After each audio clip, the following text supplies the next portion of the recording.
A man arrested by police investigating the backpacker murders faced Campbelltown Court today, charged with robbing an English tourist at gunpoint 4 years ago.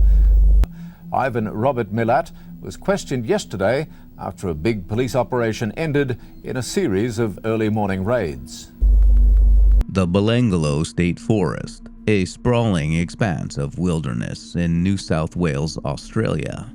To most, it's a haven for bushwalking and camping, but for some, it holds a chilling secret, a dark legacy of violence woven into its very soil.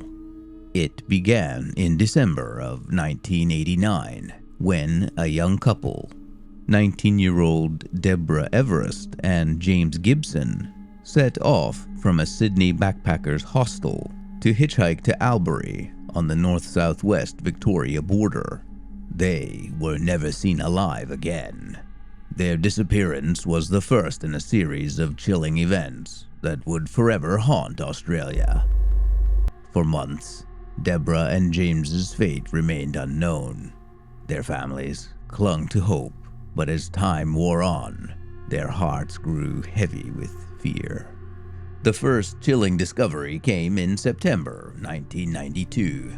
2 bodies were found in the Belanglo State Forest. British backpackers Carolyn Clark and Joanne Walters. They had last been seen hitchhiking towards the Hume Highway, their dreams of exploring Australia cruelly cut short. Caroline, a vivacious young woman with a bright future ahead of her, was shot 10 times in the head, a chilling testament to the killer's cold brutality. Joanne, her friend, was stabbed 14 times, her body bearing the scars of a savage attack. The bodies were discovered in a remote clearing within the forest. Both women were found face down, their arms bound behind their backs, a chillingly consistent position for all the victims to come. The following year, the forest yielded more horrors. In October 1993, the skeletal remains of Deborah Everest and James Gibson, the couple who vanished in 1989, were found. They were buried less than a kilometer from where Clark and Walters had been found. Their final resting places, a chilling reminder of the killer's methodical, horrifying pattern. James Gibson, who had dreamt of a future filled with music, was stabbed repeatedly.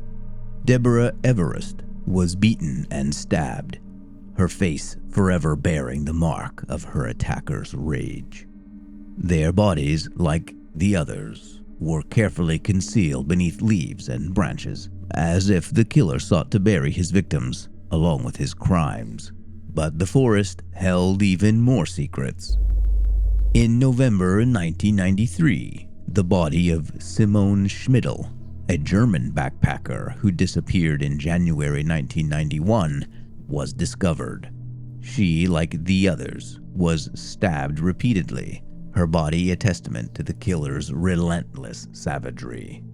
The final discovery came just a few days later. The bodies of Anja Habschied and Gabor Neugebauer, a young German couple who had vanished in December 1991, were found, not far from where Simone was buried. Gabor was shot, his life abruptly extinguished. Anja's fate was even more horrific, her head severed from her body. Behind these gruesome discoveries lay the twisted mind of Ivan Milat, the man who would be forever known as the backpacker murderer.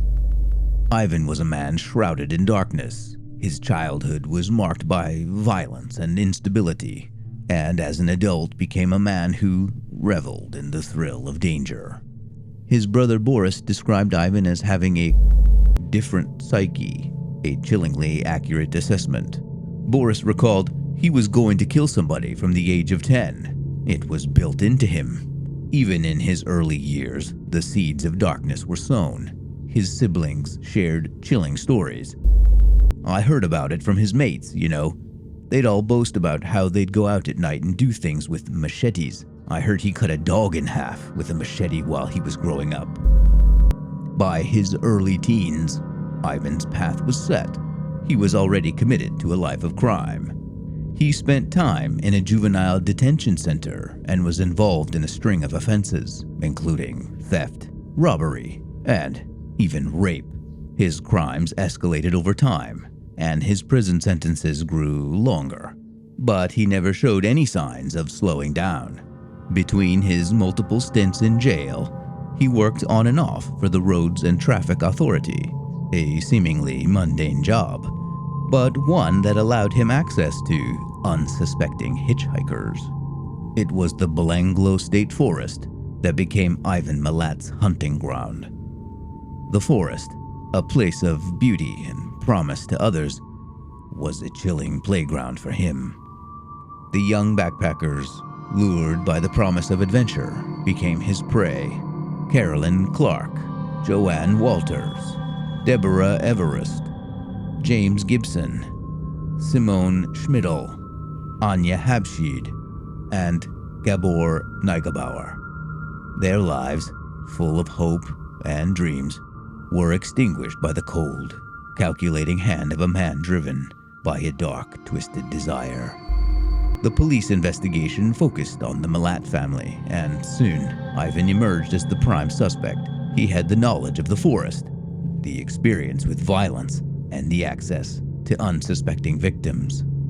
A crucial breakthrough came when Paul Onions, a British backpacker, narrowly escaped an attack by Milat in 1990. He was hitchhiking when Milat, whom Onions knew only as Bill, pulled over, pulled out a gun, and brandished a rope. Onions managed to escape a harrowing incident that would later prove crucial in the investigation. There was a mountain of evidence that linked Milat to the backpacker murders.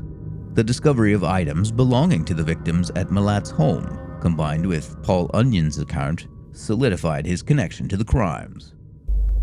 In 1996, after a very short trial, Ivan Milat was convicted to all 7 murders, and the judge dealt him 7 consecutive life sentences. He would spend the rest of his life behind bars, maintaining his innocence until his death in 2019. Milat's legacy, the chilling impact of his crimes, would echo far beyond the walls of his prison cell. It would influence, corrupt, and ultimately claim the mind of his great nephew, Matthew Milat. Matthew, still a teenager, became obsessed with his uncle's notoriety. He even changed his last name to Milat, embracing the infamy that haunted his family. He idolized his uncle, seeing his crimes not as a horrifying act, but as a twisted badge of honor. In November 2010, Matthew, along with his friend Cohen Klein, lured 17-year-old David Actaloni, known to his friends as Achto, into the Belanglo State Forest. It was David's birthday, a day that should have been filled with celebration, not terror. Matthew Milat had grown increasingly isolated from his peers, his fascination with his infamous uncle simmering beneath the surface. He felt that David was betraying him, talking about him behind his back and revealing secrets he shouldn't. This resentment, festering within him, would turn deadly.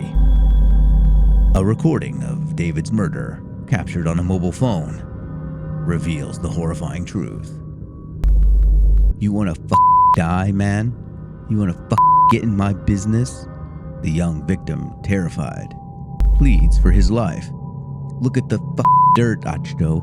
I'm going to kill you if you keep moving. Look at the ground and answer my questions. You keep looking at me and I'll cut your head off. Look at the ground." The axe striking him again and again.